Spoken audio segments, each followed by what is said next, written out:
¿Qué pueden ver ustedes acá? ¿Qué les llama la atención en esta imagen? Mm, Necrosis, ya estamos hablando de algo putrefacto. ¿Cuánto tiempo creen que ha pasado para que este intestino se gangrene? Esta es una gangrena intestinal. Más de 6 horas, ¿no? Más de 6 horas. 24 probablemente horas, ¿no? O un poco más inclusive. Ahora, nosotros tenemos que pensar fisiopatológicamente esta estructura anatómica que está dentro de mi abdomen, ¿qué sintomatología me podría dar? ¿Y qué fisiopatología haría en mi cuerpo? Evidentemente, para que produzca una necrosis del intestino puede ser falta de flujo, ¿no?, intestinal que haya habido, ¿no?, un émbolo, un trombo. Y cuando hablemos del abdomen agudo vascular vamos a hablar justamente de ese tema. Cuando hablamos del perforativo, como su nombre indica, perforativo, algo se perforó. ¿Qué estructuras se pueden perforar en mi abdomen? Todas las estructuras que son tubulares, ¿no?, y que tienen una pared: estómago, duodeno, intestino, colon, vesícula biliar, ¿ya? Son estructuras que se pueden perforar. Entonces se llama abdomen agudo perforativo, algo que se puede perforar. Por ejemplo, ahora es común, ¿no?, y de hecho en la consulta privada que yo hago, ¿no?, cuando un paciente me llama y me dice, doctor, quiero que me vea, bueno, los pacientes vienen y un 80% de los pacientes que vienen tienen problemas de gastritis, ¿no?, o úlceras estomacales, duodenales, ¿no?, mujeres, hombres, ¿no? Y esto se debe a que la vida es muy estresante probablemente ahora, porque de todos los pacientes que le pido endoscopía, puedo decir que el 100% tiene algo, una patología en el estómago o en el duodeno, ¿no? Entonces esto es muy común, ¿ya? Y estas úlceras pueden progresar a una perforación. Nosotros tenemos que tener en cuenta que no debemos nunca dejar pasar el tiempo de una... Imagínense que el dedo tiene cruzado acá en el abdomen. ¿Cuándo será más rápido sacarlo? ¿A la hora, a las 6 horas, al otro día? Mientras más tiempo me tarde, ¿qué va a pasar con el paciente? Se va a poner más séptico, va a llegar a shock séptico y probablemente fallezca, ¿no? Acá tenemos un paciente con colangitis, que es una infección del vía biliar, que está operado y como ustedes lo ven está sonriendo. Esta es una paciente que tomaba AINES, porque ella tenía un tipo de artritis, ¿no?, y ella se automedicaba AINES, ¿no? Y obviamente ella se le hizo una tomografía y en la tomografía se vio aire libre en la cavidad, y el aire libre en cavidad abdominal indica perforación de vísceras, ¿no? Estaba perforado el estómago. Y aquí estoy yo en el tiempo del COVID, ¿no?, súper protegido, hasta con máscara, ¿no? Entonces, para que yo recuerde esta enfermedad, tengo que tener en cuenta que el tubo digestivo es, como su nombre indica, un tubo, ¿no es cierto? Un tubo que va desde el esófago, estómago, duodeno, primera, segunda, tercera, cuarta porción. Empieza el ángulo de Treitz y tenemos los 8 metros de intestino delgado, ¿no?, de 6 a 8, porque no se peleen por 2 metros, ¿no? Evidentemente hasta ahora se puede saber, hay personas, ni tiene que ver con el tamaño de la persona, pueden tener 8 metros y ser una persona pequeñita, digamos, y puede ser uno grande y tiene 6, digamos, ¿no? Pero tienen las funciones del tubo digestivo, ¿no es cierto? De acá tenemos el marco colónico, que cualquiera de estas partes se puede perforar. Acá, por ejemplo, vamos a observar, yo estoy aquí con una paciente que llegó y le internaron en medicina interna, ¿no?, los famosos casos de incubación, incubación de peritonitis se llama esto, no es incubación de bebé por si acaso, ¿no? Y acá ustedes van a ver, creo que hay un video acá, ¿no? Aquí ustedes pueden ver, ¿qué color es esto? Verde, verde, amarillo, ¿no es cierto? Entonces, aquí se perforó una estructura, ¿no? Y esa estructura que se perforó le causó, eso, fíjense, es bilioso, ¿no? Un color bilioso, ¿no? Aquí estamos hablando de un bilioperitoneo. ¿Qué significa el bilioperitoneo? Que se ha perforado probablemente la vesícula, ¿no? También esto puede ocurrir después de una cirugía. Aquí fíjense la palpación del abdomen, cuando la paciente está anestesiada, la tensión que hay en el abdomen, ¿no? Una tensión, porque el abdomen está lleno de líquido, ¿no es cierto? La paciente está anestesiada, fíjense, está taquicárdica, ¿no? O sea, ¿qué me da un bilioperitoneo, ¿no? Signos de toxemia, signos de sepsis, ¿no es cierto? Taquicardia, taquimnia, y en los estados más avanzados me va a dar hipotensión. Hipotensión que no va a ser solamente mejorada con la noradrenalina. Pueden observar gran cantidad de secreción, ¿no? Bueno, y ustedes dirán, ¿por qué llegó a eso? Bueno, la pregunta es, ¿por qué no se diagnosticó antes? ¿No? La pregunta, o tendría que explicarse así, ya con abdomen para reventar. Justamente para eso son importantes los métodos de estudio de imagen, ¿no? Una ecografía, tras que llegue el paciente, yo me puedo dar cuenta que el paciente tiene líquido. Si no me doy cuenta tras que llega, le puedo hacer una ecografía a la media hora y me doy cuenta que tiene líquido. Le puedo hacer a la otra media hora o a la hora, ¿no? Entonces, es dinámico esto, pero el médico tiene que sospechar que el paciente presenta este tipo de abdomen y no dejarlo pasar, ¿no? Aquí podemos ver otro tipo de abdomen, donde ustedes pueden observar acá un intestino necrosado, ¿no? Fíjense, gangrenado completamente, y yo les puedo decir aquí claramente que no es de 6 horas. Ese intestino es por lo menos de unos 2 días o 3 días. Y si no me equivoco, esta paciente fue una paciente que tenía una tomografía, inclusive con el informe tomográfico que decía neumatosis intestinal. ¿Y qué es la neumatosis intestinal? Es nada más que el aire dentro de la pared del intestino. ¿Normalmente tiene que haber aire dentro de la pared del intestino? No. Siempre que ustedes vean aire en una estructura, piensen en que hay bacterias anaerobias que están produciendo este gas. Y este gas va a producir necrosis, como ustedes pueden ver en el intestino, que puede ser por infección. Neumatosis intestinal. Gangrena de intestino. Igual, sinónimo, gangrena, ¿no? Lo chistoso era que esta paciente, uno la veía en la terapia intensiva y le ingresó con el diagnóstico de cetoacidosis diabética. Estaba en la terapia internada con su diagnóstico de cetoacidosis diabética. Pero la paciente estaba consciente, pese a que tenía este intestino. Cuando se le habló a la familia y se le dijo que había que operarla, la familia le dijo, ¿pero por qué? Si ella está así hace varios días y nadie ha decidido operarla. Y nosotros le dijimos que por la tomografía pues tenía signos claros de una gangrena, de una necrosis intestinal. Entonces aceptaron la cirugía de los familiares y tuvimos que hacerle una resección intestinal de más o menos 3 metros de intestino delgado, ¿no? Y en este caso nosotros no hacemos anastomosis porque tenemos una infección, ¿no es cierto? Tenemos una infección, probablemente la anastomosis fugue. Entonces le hicimos una ostomía, ¿no? Una yeyunostomía del cabo proximal, que es el cabo que llega de la boca hasta ese lugar. Y el cabo distal, que es el cabo que va para el colon, hicimos otra ostomía. ¿Qué es la ostomía? Es la vocación del intestino hacia el exterior. Lavamos bien la cavidad, quedó limpia y la paciente tuvo una buena evolución, ¿no? Y aquí está la resección, fíjense ustedes los intestinos, ya que hay intestinos, ¿este intestino cómo está? ¿Está muerto o está vivo? Está vivo, ¿no? Y hicimos un buen lavado de la cavidad abdominal, un lavado prolijo. Para tratar la infección, nosotros, ¿qué es lo que debemos hacer? Conceptos básicos ustedes tienen que tener en la cabeza para siempre. Y no quiere decir que vayan a ser cirujanos. Y de hecho, si son cirujanos está bien también, pero el concepto básico, ¿cuál es para tratar la infección dentro de la cavidad abdominal? Correcto. Uso de antibióticos. Ya no voy a decir que antibióticos, pero siempre usamos generalmente antibióticos para gram negativo, gram positivo y anaerobio, ¿no? Imipenem, ¿no? Puede ser banco, meropenem banco, metronidazol, ceftriaxona, ciprofloxacina, ¿no? Varios esquemas antibióticos. Pero tratamos de abarcar todo el germen, los gérmenes que son gram positivos, gram negativos y anaerobios. Pero ¿solo los antibióticos pueden curar al paciente?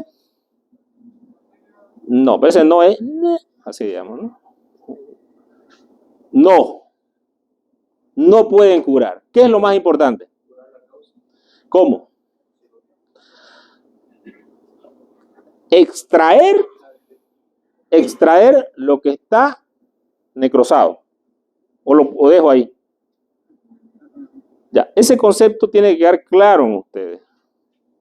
Hay cirujanos por ahí que agarran y dicen, no, está isquémico, se va a morir.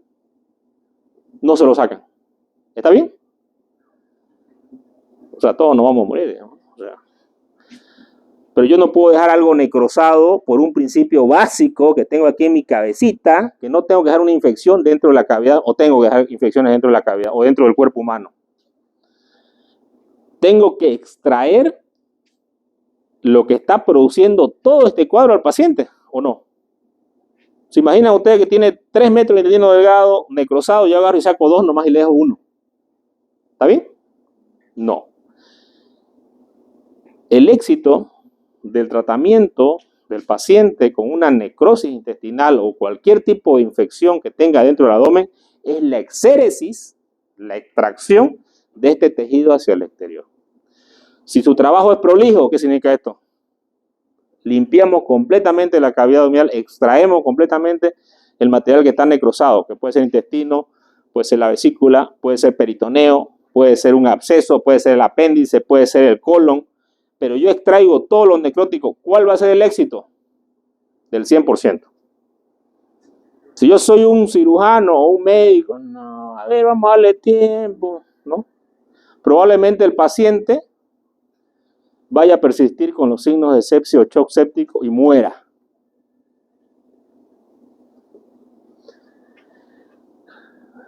Este concepto tiene que quedar claro en ustedes. El otro día les pasé una foto de un paciente que tenía una necrosis, ¿no? Aquí en la pared, por una colostomía, les comenté, ¿no es cierto? En ese caso, el paciente no tenía infección dentro del abdomen. La infección estaba en la aponeurosis. Y en esa cirugía yo debridé bastante tejido. Ese paciente ya tenía la última carta jugada. La última, pues no tenía más, ¿no? Se estaba acabando el partido y el paciente estaba perdiendo su partido contra la vida. Iba a morir probablemente. Estaba con los mejores antibióticos, estaba con el mejor soporte en terapia intensiva y en la mejor terapia que hay, digamos acá, que es la del japonés. Pero el paciente necesitaba ¿qué? Extracción del material infectado que tenía en la pared. Hicimos la cirugía, ha pasado una semana, el paciente está en mejores condiciones, ya bajaron su dosis de noradrenalina, quiere decir que la cirugía fue un éxito. Y al mirar ya el tejido, la infección ya no siguió avanzando, porque la infección ya estaba prácticamente, la fascitis, que es la infección de la aponeurosis, ya estaba llegando al tórax, ¿no? Y ya abrimos hasta el tórax. Y alguien dice, doctor, no le da tan grande la lesión. O sea, aquí más, lo más importante es que la vida. Otro ejemplo, un paciente que tiene una necrosis, una gangrena del pie. ¿Será que va a poder mejorar con antibióticos solamente o tenemos que hacer una amputación? Amputación. Entonces, con este pequeño ejemplo tienen que ustedes tener en cuenta y claro que yo debo sacar siempre todo el tejido contaminado de un paciente. Y si no puedo sacarlo por algún motivo, ¿no?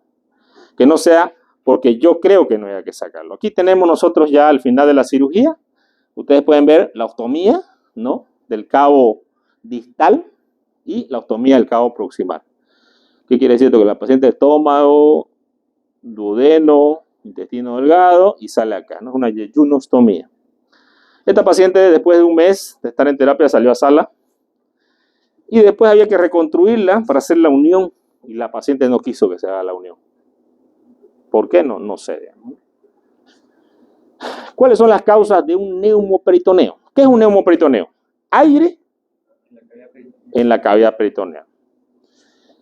Entonces tenemos nosotros perforación de víscera hueca, una úlcera gastroduodenal, úlcera de estómago, úlcera de duodeno, enfermedad diverticular del colon, ¿no? Apendicitis gangrenosa, un traumatismo penetrante que haya tenido el paciente, la famosa neumatosis intestinal que ustedes están viendo acá, posoperatorio o pospunción. Aquí eso es importante, ¿no? Porque ustedes pueden decir, no, el doctor Veraste dijo que todo el paciente que tiene aire hay que operarlo. Ya, pero un paciente que se operó 11 días de una laparotomía, por ejemplo, y ustedes le hacen una radiografía antes de los 11 días, ustedes van a ver todavía aire subdiafragmático.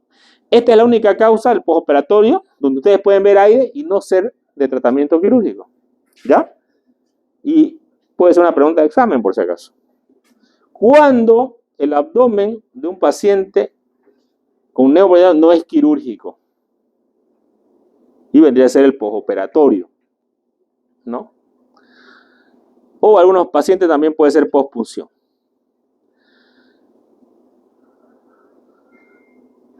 También tenemos post-salpingo-histerografía, ¿no? Que este es un estudio que se hace a las mujeres para ver si las trompas de falopio están permeables, ¿no? Se lo hace para ver, en los casos de sospecha de esterilidad femenina, ¿no? Para ver si es que hay una estenosis de las trompas, ¿no? Que sigue decir que los óvulos no van a llegar al útero, ¿no? Entonces la paciente no se embaraza por eso, ¿no? Entonces se hace este estudio, pero las trompas, ¿dónde comunican? ¿Dónde comunican? Comunican abdomen. Comunican abdomen. Por eso que hay casos también donde los pacientes tienen sangre, ¿no? Y si es mujer, la sangre puede a veces drenar por la vagina. Y el médico, oh, ¿qué se pasa acá, digamos, ¿no? Y puede ser porque las trompas también, si están permeables, pueden comunicar. Eso es importante tenerlo en cuenta, ¿no? Post relaciones sexuales en posición genupectoral. Bueno, esa no la sabía. Pero bueno, está ahí en el libro, ¿no? Pseudo neumoperitoneo. Síndrome, es un falso neumoperitoneo, ¿no? Síndrome de Chilaiditi, ¿no? El síndrome de Chilaiditi es cuando el colon, un colon que es largo, un dólico colon, se mete entre el diafragma y el hígado, ¿no es cierto? Y este me va a dar un signo, ¿no? Por eso se llama Chilaiditi, ese es el signo de Chilaiditi. Neumotórax basal, un neumotórax de un paciente que se ve en la parte inferior y que yo en la radiografía, como es solamente estoy viendo una proyección AP o PA, veo el neumotórax dentro del abdomen. Y el absceso subfrénico, que viene a ser un absceso postoperatorio generalmente, porque ustedes cuando respiran, ¿qué es lo que hace nuestro diafragma? Se eleva completamente y todos los líquidos que están en el abdomen se succionan hacia el punto alto. Entonces, un principio básico que tenemos nosotros cuando operamos a un paciente de una peritonitis, de una apendicitis aguda, ¿no? Siempre es poner al paciente en posición semi-Fowler, que es una posición semisentada. ¿Por qué? Porque si el abdomen es esto, por ejemplo, el punto más bajo del abdomen, ¿cuál es? Es el fondo de sacroedula, ¿no? El fondo de sacroedula es el punto más bajo, ¿no? ¿Cuál es el espacio que trae entre el recto, ¿no? Y el útero en las mujeres, ¿no? O en los hombres el recto y la vejiga. Entonces, este espacio es el punto más bajo del abdomen.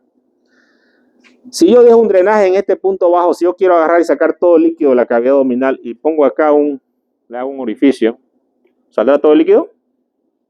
¿En la parte inferior o no? De repente queda un poco, ¿no? Acá. Pero si yo le pongo el tubo acá, ¿será que sale todo? Probablemente sí, porque estoy poniendo en el lugar más bajo de la cavidad. Entonces, el principio de los drenajes es ese, digamos, dejar en el punto más bajo de la cavidad abdominal.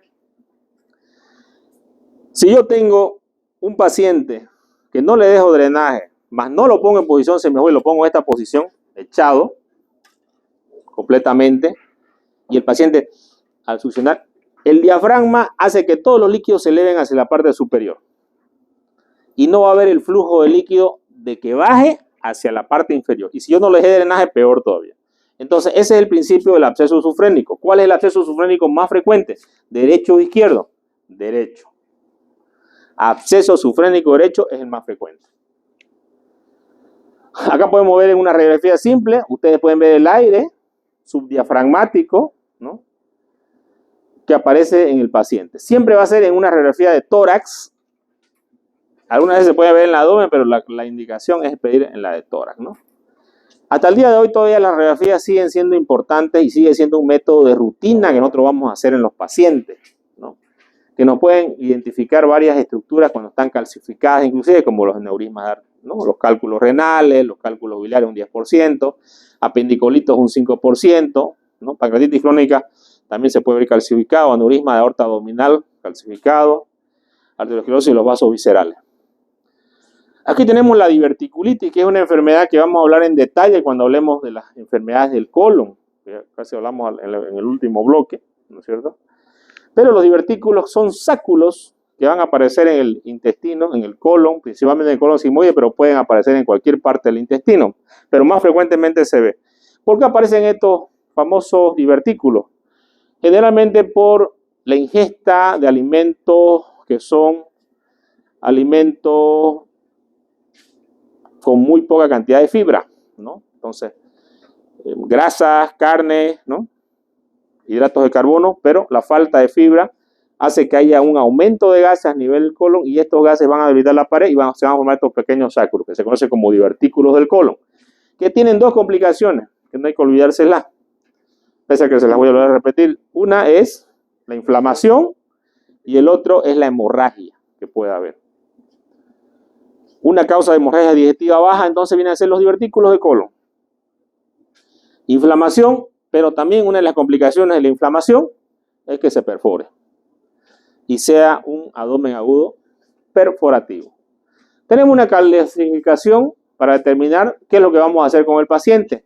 A esta clasificación se conoce como relación de Hinchey, ¿no? Y tenemos un Hinchey grado 1, grado 2, grado 3 y grado 4. ¿Qué significa esto? Y solamente se aplica para la diverticulitis aguda. Cuando hablo de diverticulitis, hablo de inflamación del divertículo. Y esto generalmente se asocia a dolor. El paciente tiene dolor. ¿Dónde está el colon sigmoide? ¿Al lado izquierdo o al derecho? Izquierdo. Entonces, es la causa de dolor más frecuente en el lado izquierdo. Si yo en el examen le pregunto, ¿dónde? Si duele al lado izquierdo, ¿qué sospecho? Y le pongo ahí varios incisos.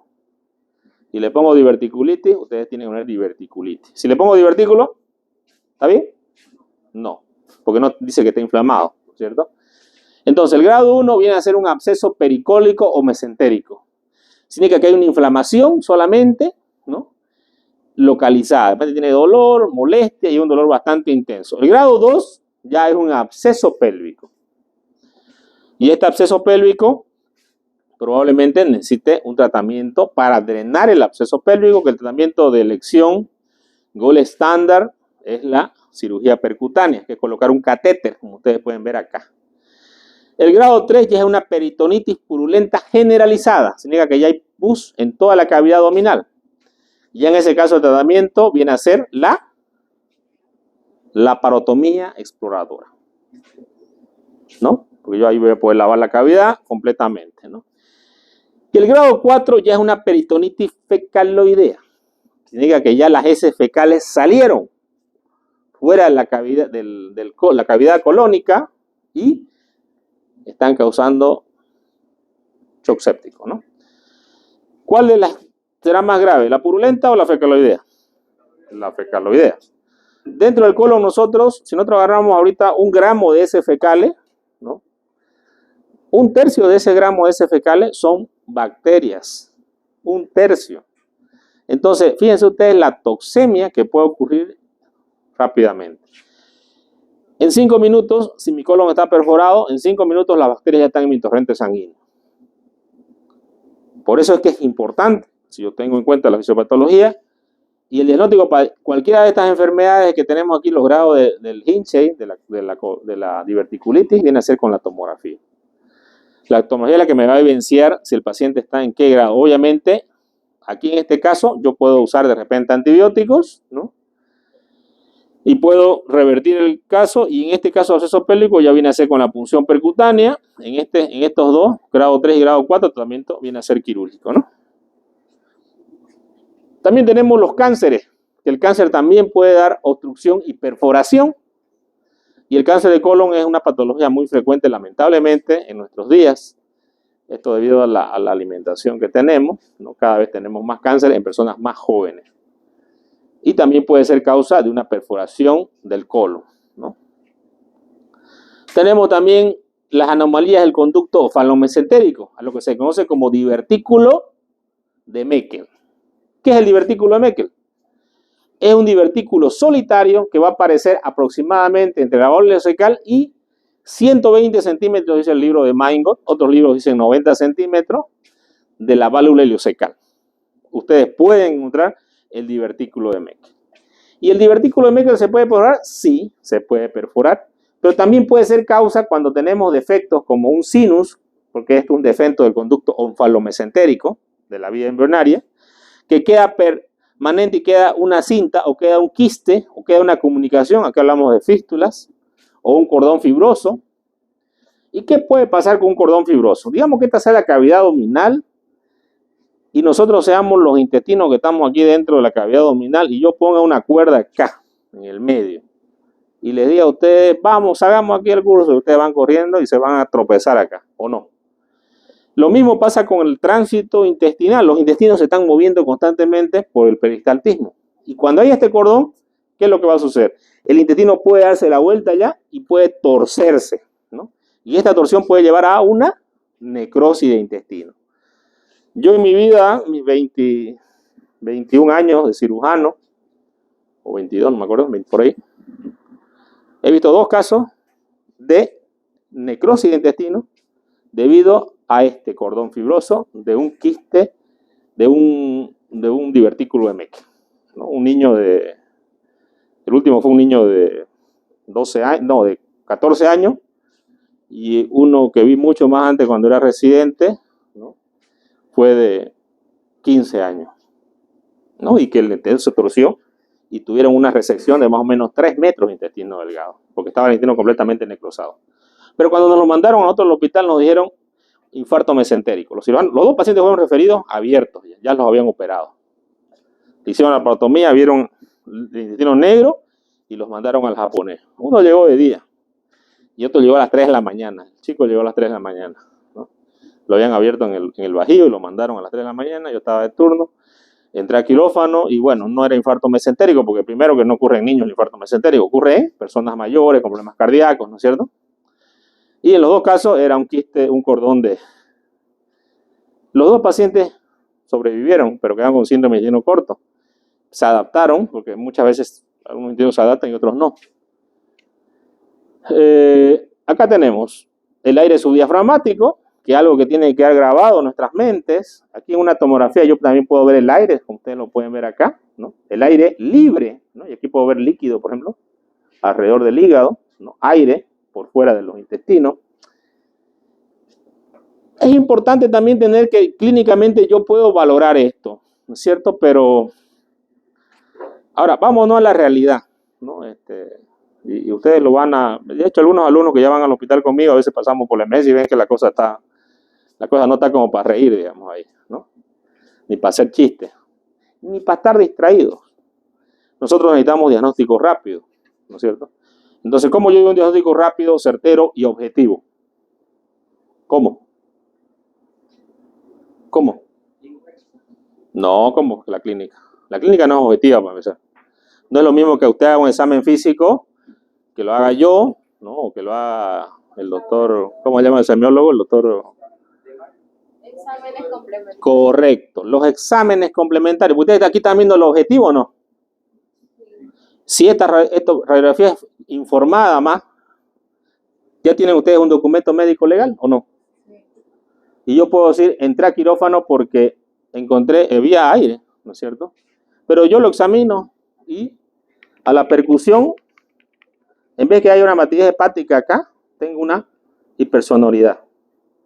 Tengo que ser un experto semiólogo para que, ¿no?, lo encuentre esto. Bueno, digamos que lo encuentres, pero eso es subjetivo. Subjetivo porque depende del valorador. Una tomografía es un estudio objetivo también, ¿o no? Sí. Por eso es que quizás hemos hecho mucho hincapié en que ustedes aprendan a leer una tomografía, ¿no? Y cuando estamos en el hospital pedimos cada vez más tomografía, pero tenemos que aprender a leerla, ¿no? Porque si no las aprendemos a leer, o si no aprendemos a interpretar lo que dice neumatosis, decían, en la paciente que les digo, decían neumatosis intestinal, decía ahí, ¿no? Pero de repente alguien, neumatosis, ¿qué será? Digamos, ¿no? Entonces, la medicina se va actualizando constantemente. Si ustedes me preguntan que cuando yo era estudiante me enseñaron tomografía, pues nadie me enseñó. Si ustedes me preguntan cuando era cirujano me enseñaron, tampoco nadie me enseñó. De hecho, mis jefes a veces no sabían leer una tomografía adecuadamente. De hecho, me han hecho operar a veces pacientes que no tenía que operarlo, porque como era mi jefe y me decía que opere, bueno, yo lo operaba, digamos, ¿no? Me decía, mire, aquí está esto que se ve raro, opérelo.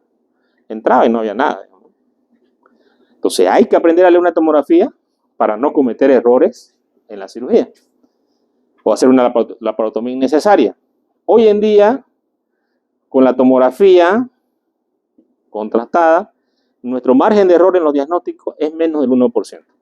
Si sabemos leer las tomografías, interpretarlas, y peor si nos las informa un radiólogo o un imagenólogo, que cuando es de día sí nos las informan, pero cuando es de noche, pues a veces no, ¿no?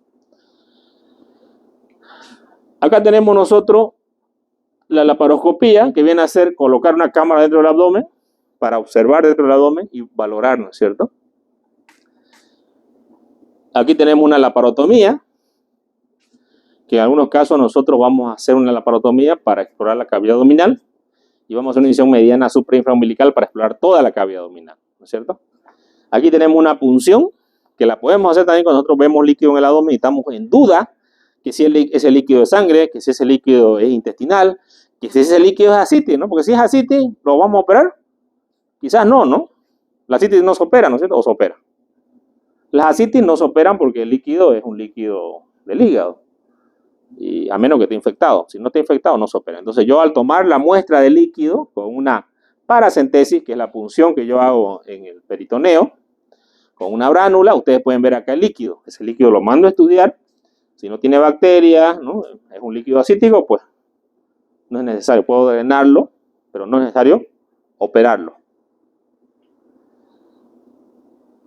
Para operar a los pacientes o los pacientes que tienen un problema de...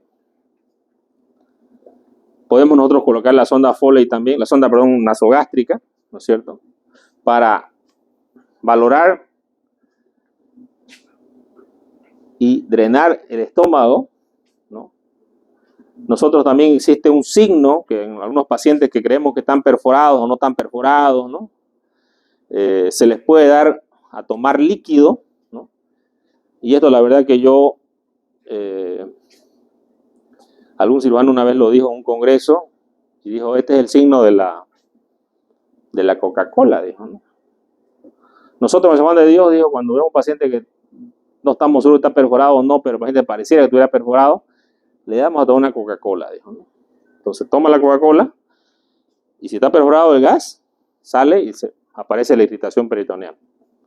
A mí me pareció interesante. Sin embargo, revisando la literatura, resulta que ese signo ya, o sea, es un signo que sí se hace, digamos, una maniobra que en las emergencias, cuando estamos observando a un paciente, las realizamos, ¿no?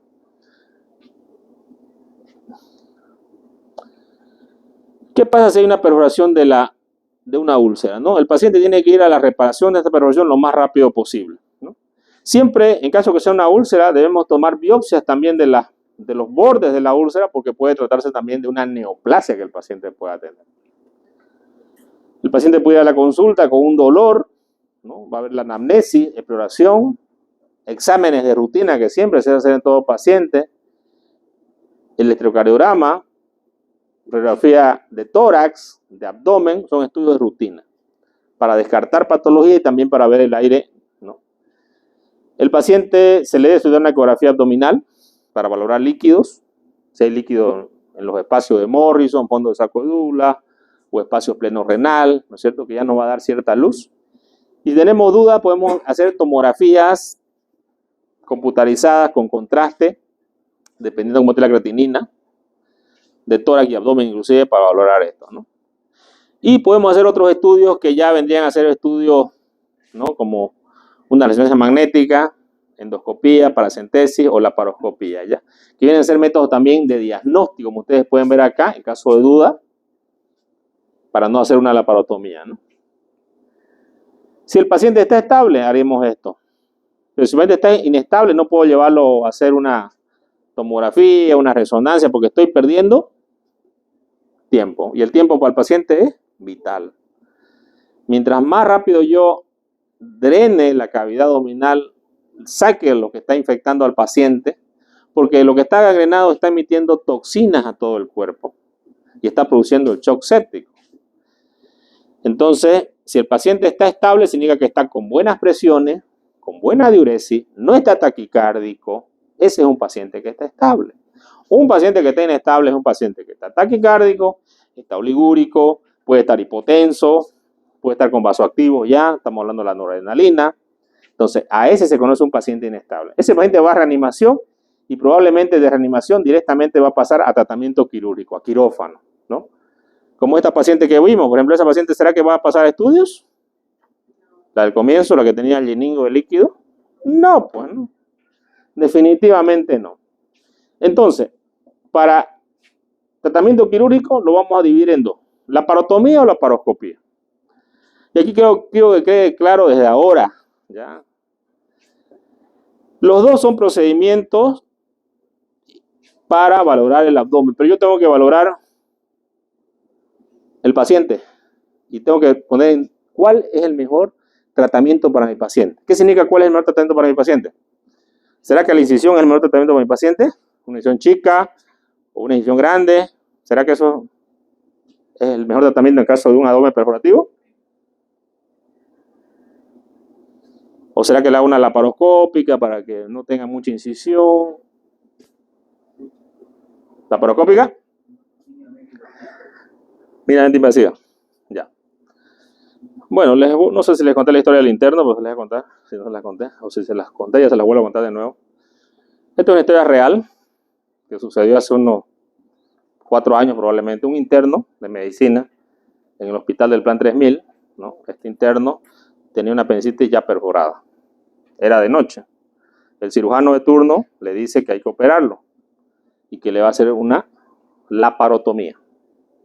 El interno ya estaba con signos de sepsis, todavía estaba estable, y el interno dice: no, doctor, voy a esperar el día de mañana que llegue el doctor tanto, porque en la mañana también había ya el laparoscopio, y que me haga una cirugía laparoscópica. El doctor que él esperaba estaba de vacaciones, pero estaba otra doctora, y la doctora entró a operarlo al paciente. Ya había una peritonitis. ¿Saben qué pasó con el paciente? Murió en quirófano. ¿Por qué murió? El tiempo, ¿no? Primero, el tiempo. Segundo, los procedimientos laparoscópicos en pacientes infectados, generalmente si está el paciente séptico, va a llegar a shock séptico. ¿Por qué? Porque ustedes aumentan la carga con CO2, aumentan la hipertensión intraabdominal, ¿no? Entonces no se recomienda para pacientes infectados hacer cirugía laparoscópica. Entonces la incisión es lo que menos importa acá, ¿no? Yo desde el comienzo estoy hablando cuál es el objetivo que yo tengo con este paciente: extraer el material que está, si es intestino, si es vesícula. Y la laparotomía vendría a ser la cirugía de elección. Yo voy a abrir y rápidamente voy a hacer una cirugía. ¿Tendrá que ver el tiempo quirúrgico también en el paciente? Sí, tiene que ver. Mientras más rápido sea mi cirugía, mejor para el paciente, por el efecto de morbilidad que va a ver con la anestesia. Entonces la laparotomía sigue siendo en los pacientes con infección la mejor cirugía, por el momento. A veces puedo, en caso de duda que tenga yo, puedo entrar con un laparoscopio y mirar. Pero al ver algo que yo no voy a poder maniobrar con la laparoscopía, voy y abro, ¿no?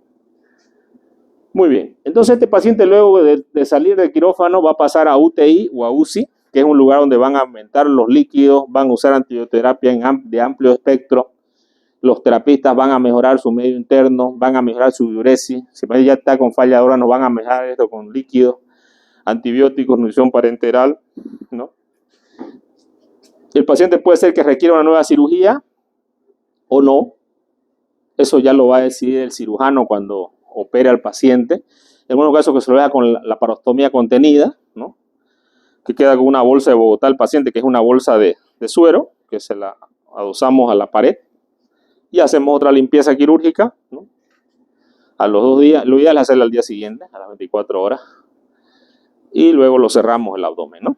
Y este paciente probablemente, si el tratamiento ha sido satisfactorio, quirúrgicamente se hizo la extracción adecuada de todo, que es lo más importante, se hizo los antibióticos, el paciente tiene mejoría y es dado de alta, ¿no? Del hospital, ¿no?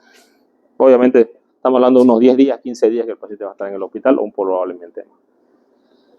Siempre es importante tener en cuenta los algoritmos, ¿no? Porque estos nos van a ayudar a hacer los pasos adecuados de un tratamiento que tenemos que hacer con un paciente, ¿no? El paciente, desde que llega a nosotros, ¿no? A la emergencia, y nosotros estamos dándole el sistema hospitalario que tenemos. Algunas veces tenemos problemas de cama, no tenemos terapia para el postoperatorio, pero siempre tratamos de buscar con los médicos del hospital ayudar a los pacientes. ¿Será que un tratamiento efectivo ayuda a otros pacientes también o no?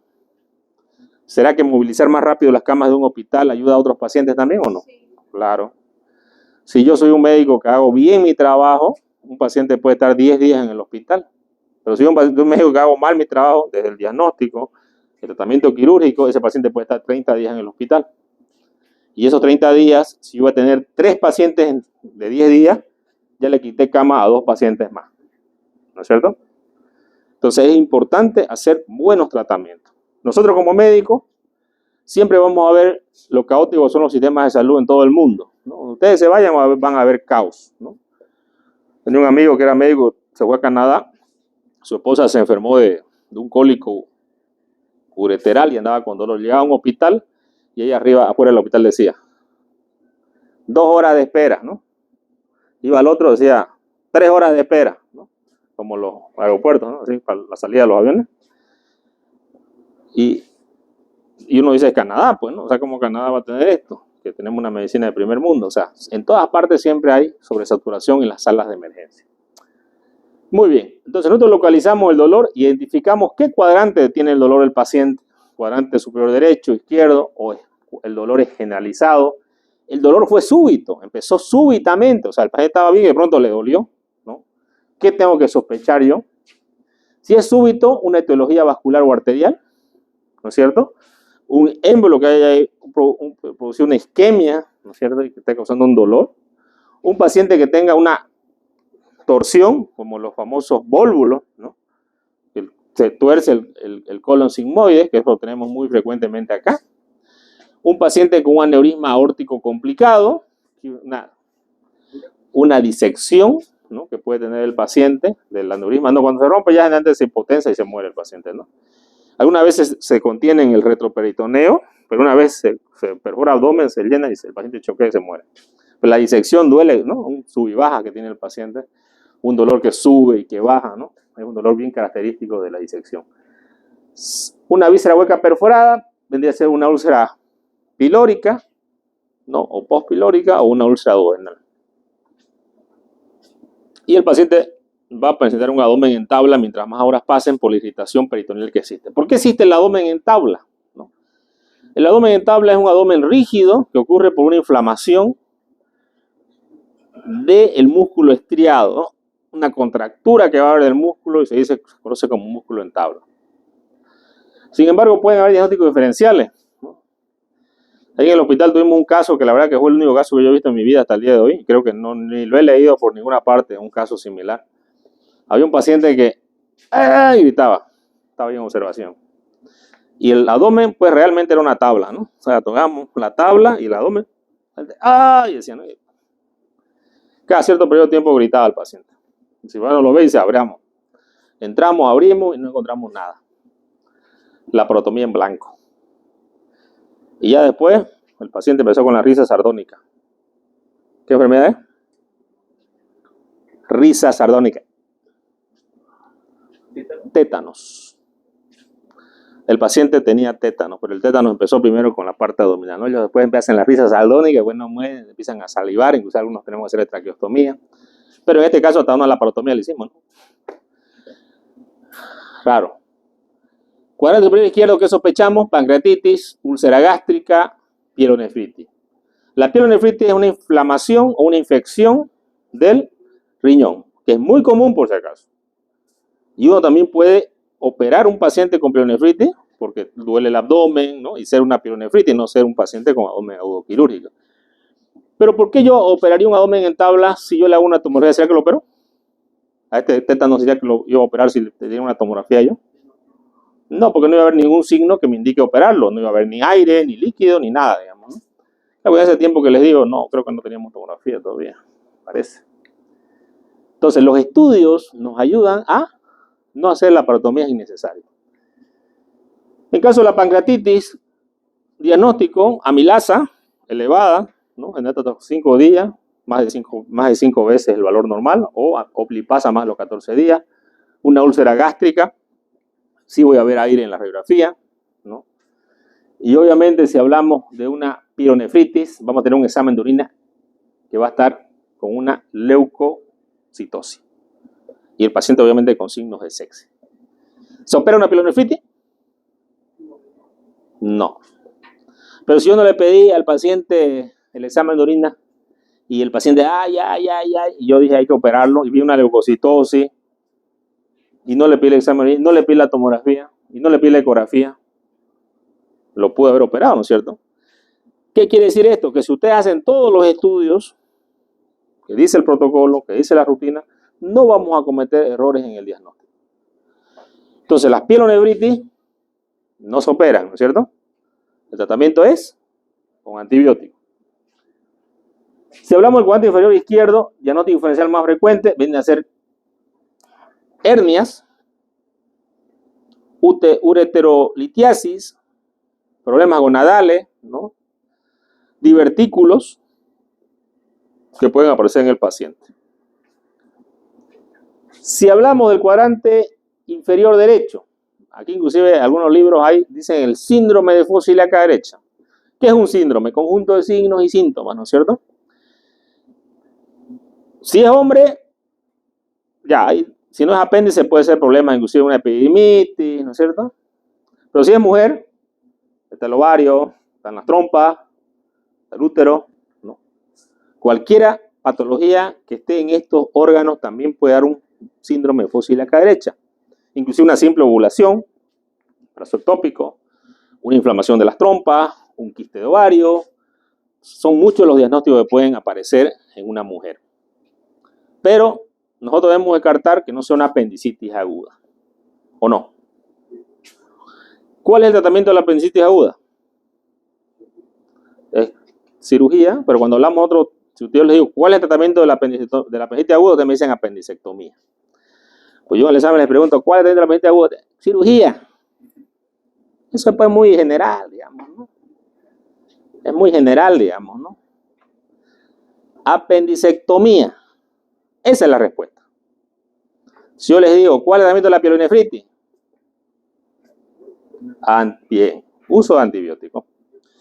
Si yo tengo un paciente con una infección pélvica, una mujer que tenga leucorrea, una peliperitonitis, ¿el tratamiento es quirúrgico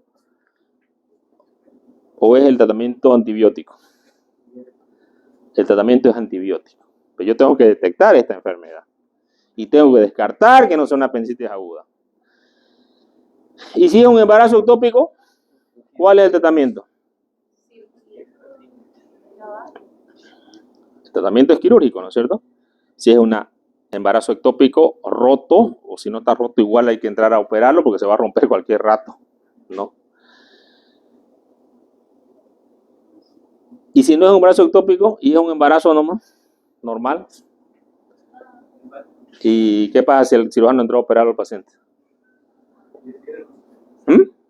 Cierra nomás. Perdón, les. Perdón por abrir. Ups. ¿Qué tengo que pedir como estudio complementario a una mujer en edad fértil? ¿A todas? ¿O alguna no? Pero si su mamá viene y me dice, me perjura que nunca, nada, digamos. ¿Ah? ¿Le pido o no le pido? De repente la mamá me dice, no, doctor, pero imposible. Y la chica también dice, no, nunca. ¿De dónde? Digamos? Ustedes como médicos jamás se pueden salir del protocolo. Y ustedes sí deben pedir el estudio. El estudio de rutina. Jamás se pueden salir del protocolo. Por ello siempre me gusta guardar los videos, las noticias para mostrarle a los alumnos. Porque parte importante de la vida de un médico es aprender las experiencias erradas que han tenido otros médicos y que no les ocurra a ustedes esos errores. O errores que yo he cometido, que tampoco les ocurra a ustedes. Había un señor que lloraba, ¿no? Porque su hijo murió. Un niño de 12 años. Que fue al centro de salud, estaba un médico de provincia, y el médico de provincia no le inició la vacuna contra la rabia. Porque le dijo, no va a ser rabia, no va a desarrollar la rabia a su hijo. ¿Con qué argumento le dijo? No lo sé. Pero el papá tenía una receta del médico. Usted estaba el nombre del médico ahí. Y el papá lloraba. ¿Por qué lloraba? Porque su hijo murió, pero él lo llevó al médico. Y él deposita toda la confianza en el doctor. ¿Cuál es nuestra obligación nuestra? Conocer y saber hacer la indicación adecuada. Por ejemplo, en el caso del interno, el cirujano, que es un cirujano que yo conozco, que estaba de turno esa noche, él me comentó que le dijo al interno, te tengo que operar ahora. ¿Y el interno qué dijo? No. ¿Él lo puede operar contra la voluntad del interno? No. No puedo yo operar contra la voluntad de nadie. Si él quiere morirse, se muere. Tiene derecho a la muerte y a la vida. Yo tengo derecho a tirarle el salvavidas. Y él, si se sube al salvavidas, yo los jalo. Si no se sube, pues ahí nomás. Entonces, cuando yo firmo el consentimiento, pero mi obligación es explicarle. En el caso del niño que murió, el papá lo llevó al médico y el papá dice, el doctor me indicó que no le iba a dar rabia a mi hijo. Y por ningún lado, o sea, no le iba a dar rabia, sí le iba a dar rabia. Primero porque era un animal de la calle que no se conocía. Segundo porque la mordedura fue en la mano, entonces iba más rápido.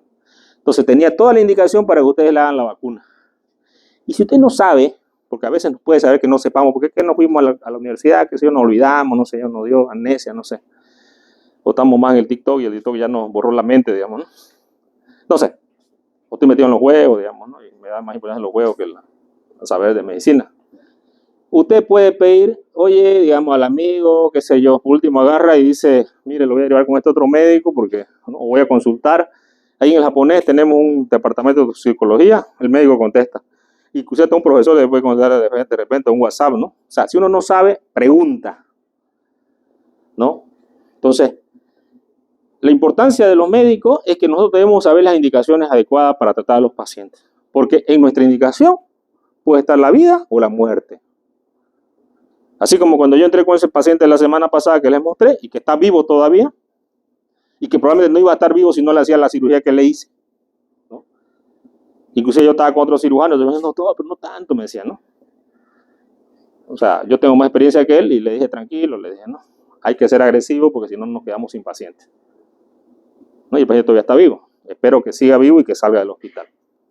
Bueno.